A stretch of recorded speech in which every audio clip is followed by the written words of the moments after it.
Hello, I'm Richard Roth, and from 35,000 feet up, this is Diplomatic License. Ever wonder what it would be like to go along on one of those whirlwind diplomatic journeys around the globe? Well, for the next half hour, come fly with us, along with Boutros Boutros-Ghali, the UN Secretary General, his top staff, and other journalists as we go to Haiti and Central America.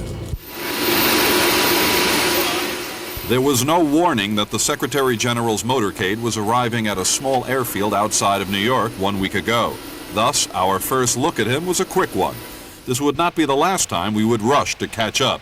Even at 72 years of age, Boutros Boutros-Ghali moves briskly with little time for the public relations skills of other political travelers.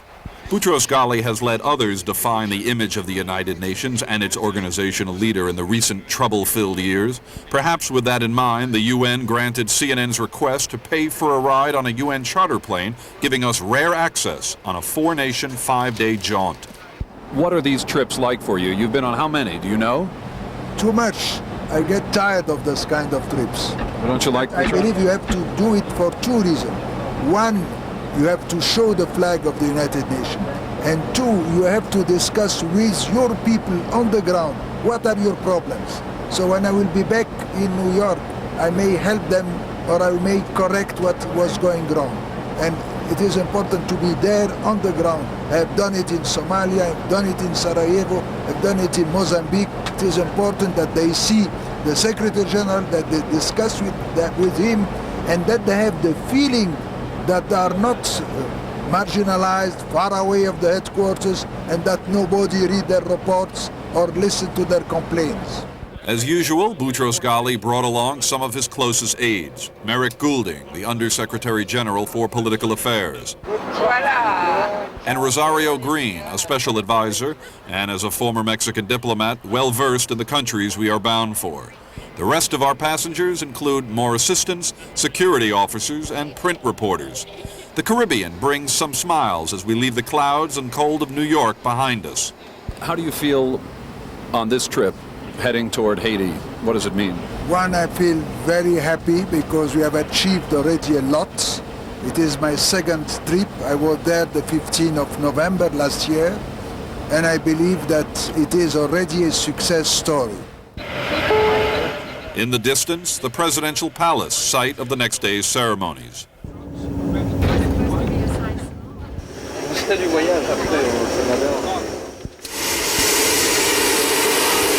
Haitian government officials would be the first of dozens of people the Secretary General will shake hands with on this trip.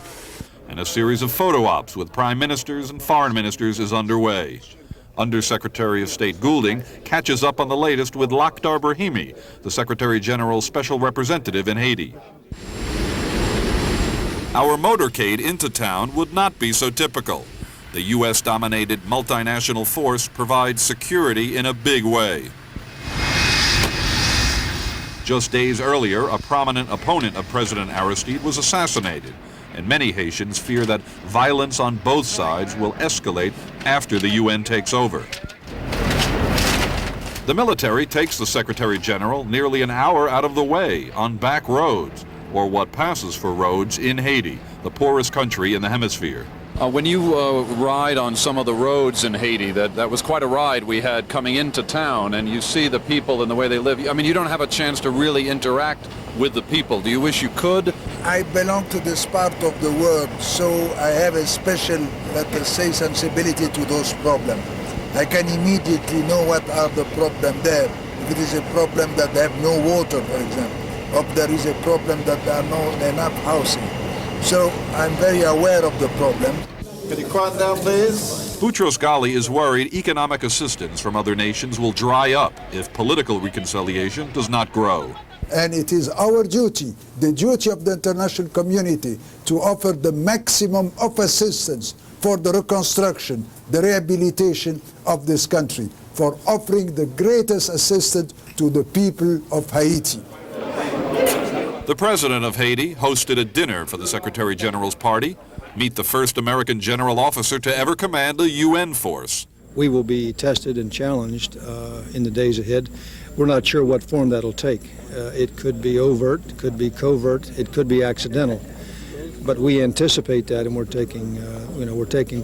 very vigilant in that regard, so we don't get surprised. A lot of people say they're sorry to see the U.S. command go, that they're just a little concerned about the UN. Do you think the UN is up to it? Together, we'll be keeping peace, building democracy through reconciliation and justice. Sir, a few words for... Did you sleep? Did you sleep better knowing the UN now takes over here? Yes, and as I told you, I'm an optimist. I believe it is already a success story, and we will be able to achieve our goals, and prosperity will continue, and development will prevail in Haiti. On the road to the ceremony, the Secretary General could see how most of the public gratitude for now goes to the United States. The UN will have to earn public confidence. The Secretary General meets with the Chinese ambassador, serving as the president of the Security Council for the month of March. This has been a great approval by all the parties, except Russia. Back home, the Security Council is dealing with Croatia. It was hoped our inside the delegation access would allow us to witness a meeting between the Secretary General and Presidents Aristide and Clinton. Though the UN was about to be king for a day, the White House press office said no. Excuse me, you have to stay back. No, you have to stay back. No, you have to stay back. This is closed. We're with the party. I don't John? care. No? It's closed. No? Okay. Eventually, the UN flag goes up in Haiti. 2,400 U.S. soldiers will become part of a 6,000-member force. To all of you taking part in the UN mission, I know many challenges lie between here and there. This is a great day for Haiti. The Secretary General told us on the plane he wasn't sure this day would come. Democracy backed by a UN force with few casualties. Thank you. The final minutes in Haiti are full of satisfaction and hope. With thanks to a tight schedule and security, we avoid the clogged roads and helicopter to the airport.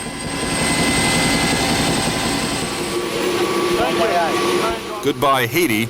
Next stop, Honduras.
We're flying from Haiti to Honduras in Central America, and one of the passengers is about to be surprised. It's Special Advisor Rosario Green's birthday.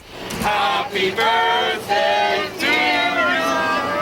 Happy birthday, Rosario. Happy birthday to you. It's also the birthday of our new foe, one of the security agents with us. The UN Secretary General says he is very interested in the cake because they took his plate in Haiti. Now, why didn't you eat? What happened? I don't know. I put food on my plate, and they push me in a room with Aristide, and I find that the meals don't enter in the room. So I'm very respectful of the protocol, and I just continue the conversation. One of the benefits to traveling with the Secretary General's party is getting the opportunity to corner senior UN officials who can be reluctant to appear on camera. Under Secretary General Merrick Goulding of Great Britain, known as MIG in UN circles, does much of the heavy lifting in UN peace efforts. You have a kind of, there's an idealistic aspect to work with this organization, which I personally, and it sounds pie, I know, find very satisfying. I really feel, more than I did working for my own government, that I'm doing something that is worthwhile in itself. Secondly, it is very exciting to work in with such a collection of people from different nationalities, different backgrounds, different languages. And one could say airports. There was a little tension about the one we were headed to in the capital, Tegucigalpa. It has no lights and a short runway. Yeah, I was headed for the guy with the gun. I just didn't care with the flag.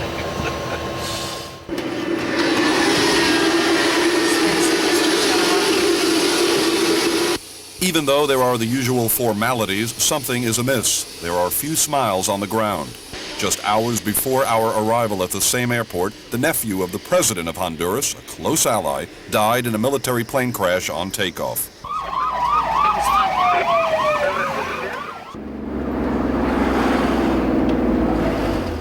The crash changes everything. Grief-stricken President Carlos Roberto Reina meets with Boutros Boutros-Ghali only once. Later at a dinner, it's the vice president who stands in to laud the UN and his guest.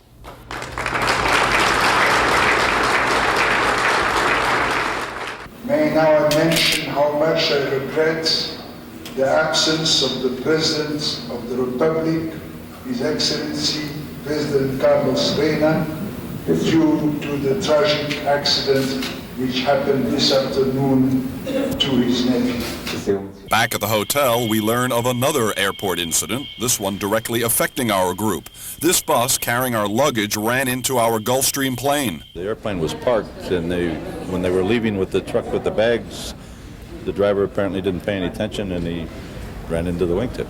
The flight crew heads for the airport to work on repairs. The Secretary General leaves his car behind. Mr. Secretary, what do you think of the walk? A nice change from the limousine. Good, and it is important to see the headquarters of the United Nations in Honduras, and it is an integrated office where you have the representative of the different programs of the United Nations.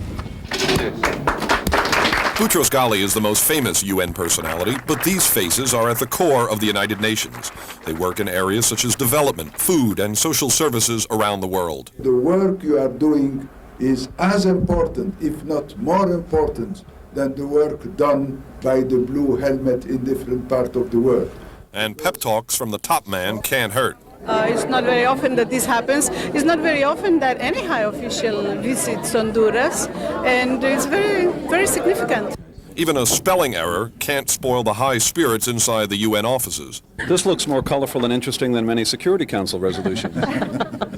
They are different, and as important that the Security Council resolution, because they represent the will of the new generation. And tomorrow they will be participating in the different activities of the United Nations. The future is with them, unfortunately not with us.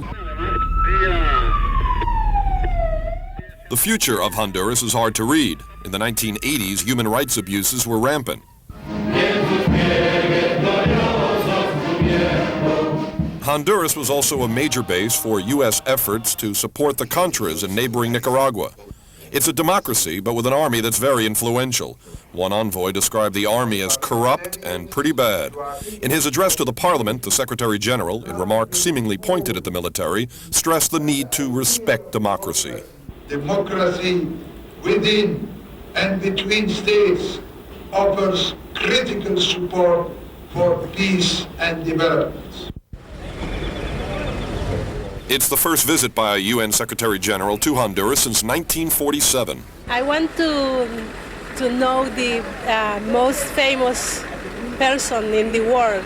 I think it's a privilege to know him in person. How was the reception up to the speech?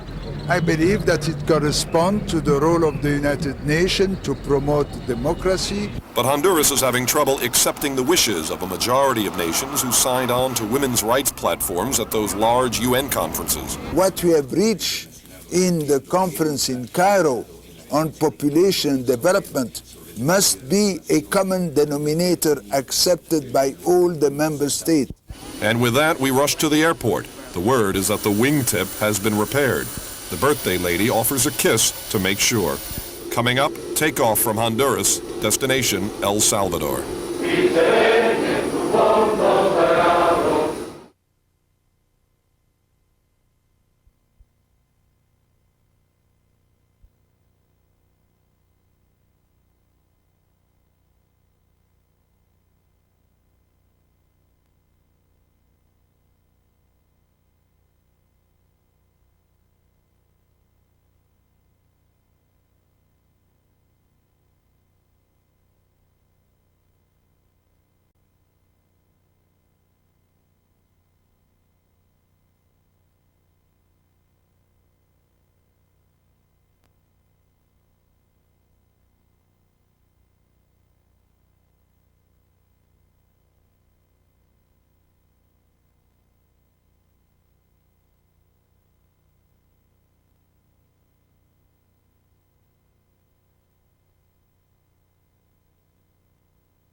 It's a 30-minute flight to El Salvador, and the Secretary General and aide Merrick Goulding immediately start reading briefing papers. The rest of us are more concerned about our plane's repaired wingtip.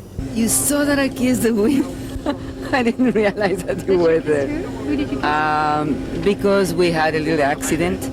So, out of superstition, I guess. Hopefully, we won't need the extra power from Executive Assistant Olivia Ellis's fan.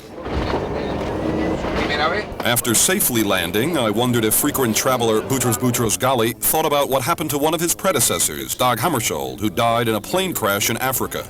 Per definition, I am an optimist. And I believe that the date of the fatal accident is already written and it will be decided by God. Whatever will take my precaution, whatever will be the precaution I will take or I will not take. We weren't told at the time, but the UN later claimed that El Salvadoran authorities had broken up an assassination plot against the Secretary General. The UN says that's why Boutros Ghali flew by helicopter into the capital. However, journalists had been told before the trip the party might use the chopper, and El Salvador later denied there was a plot. There has been much more cooperation in healing the country. The United Nations has played a key role in nursing a fragile peace following years of civil war filled with death squads. So-called Friends of El Salvador have helped the UN steer towards political reconciliation. Can we ride with you? You don't ask questions? What is going wrong? Well, I didn't want to disturb you after such an important meeting. You seem tired. Things look good with the Friends of El Salvador? Yes, I believe it is important to, first of all, to consult with them, to listen to their point of view, and to show how their role is important. Y El Salvador se siente orgulloso. And El Salvador is very proud de ser un ejemplo of being a model de cómo hemos logrado la paz. of how peace can be achieved. For past visitors to El Salvador, the dinner that night was bizarre. Toasting each other, left and right-wing leaders who hunted each other in the war that cost 75,000 lives. And the reconciliation which happened among the different factions here in Salvador, which are sitting around the tables, is a success for the United Nations, and is boosting the morale of the Secretary General. You would think that would about do it for one day. We're going to this great event that's taking place right now in our country. But at 11 at night, the president of El Salvador persuades Boutros Ghali to go to a telethon. Which was Boutros Ghali here? Yes, I know. I'm so... Well, brace yourself.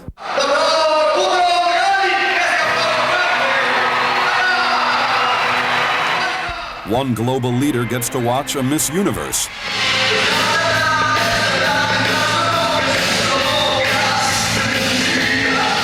This is not an example of quiet diplomacy. The telethon, broadcast to El Salvador and Panama, raises money for disabled people.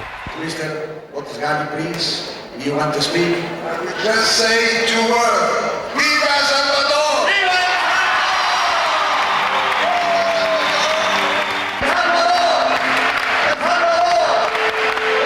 A telethon at midnight on a Saturday night after the day you had, and we've all had? I believe that it is because I believe so much in the United Nations and the mission of the United Nations. What is important that you must be able to talk to the grassroots organization and to the people. And this is in the Charter of the United Nations, because the Charter of the United Nations begins by we peoples. So it is important to talk to the people, and when the president invited me to participate in this manifestation, I accepted because it was a way to project the image of the United Nations. How much was the check that you handed over? I told him that I'm ready, and when I will be back in New York, I will send him a personal check. And I will tell you exactly what will be the amount. What did you think of the show? How often do you get to hear rock music at midnight? I've never seen this. This is the first time in my life that I've seen this kind of show.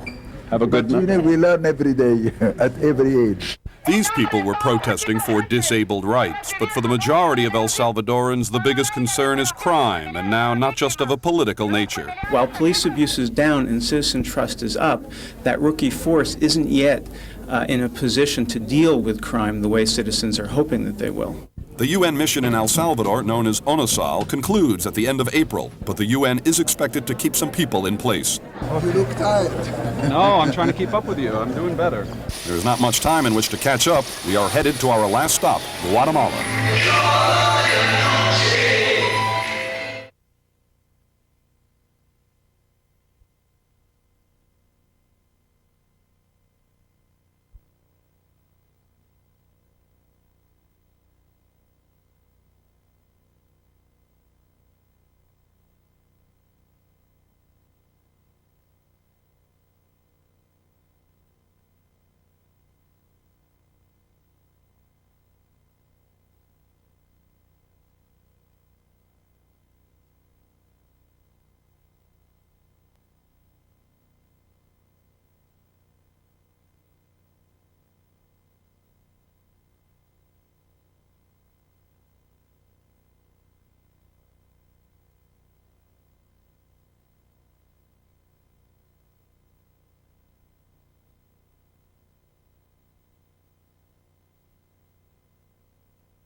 So it's all sort of very hilly around Guatemala City. Guatemala City is our final stop, but there's just one problem. No dignitaries, no bands. We've landed at the wrong airport. Just some curious onlookers. All right, Juan Carlos, what happened? So far, we're in the wrong place. This is San Jose, which is a town in the coast of Guatemala, 120 kilometers away from Guatemala City. These were the instructions that the pilot received on the flight plan. The Secretary General says a wrong airport snafu occurred once before in Togo. This is more like it. Hundreds of soldiers stood in the heat for 2 hours. That's the least of Guatemala's problems. The government, the army, and political opponents are fighting a 34-year-old civil war. The president of Guatemala welcomes the UN Secretary General in the middle of a firestorm over alleged CIA support for colonels. There is none of the jovial atmosphere of last night in El Salvador. In the middle of this meeting at the presidential palace, an explosion is heard. A spokeswoman tells journalists it was firecrackers. In fact, it was a bomb just 1 block away. Allow me to present my condolence for the woman which was killed just 1 hour ago by a terrorist bomb. President Ramiro de Leon Carpio told his guests that there will be more casualties in the quest for peace. The marimba band is not enough to soothe presidential fears. And impunity is a kind of symbol of what is wrong with this country at present. That there isn't a working law and order system, and people are getting away with atrocious things. The government has accepted a UN human rights mission in Guatemala. The worst danger for the United Nations and for the international community is indifference. This is not our problems. What about our own problems? I wanted to know what dignitary is coming today. Boutros Ghali. Your president. No, the UN Secretary General.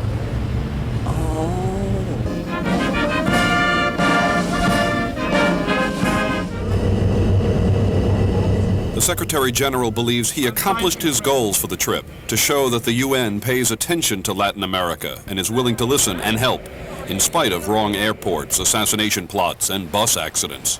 You see, you have to accept this kind of adventure in this kind of trip. Why don't you mention the bomb which was blown yesterday? And so our hectic journey to Haiti and Central America on Air Boutros ends here at a chilly northern New Jersey airport in Teterboro. I'm Richard Raw. Thanks for watching Diplomatic License. All the pictures and sound you saw on this program were due to Joe Capolarello. We'll see you next week on Diplomatic License.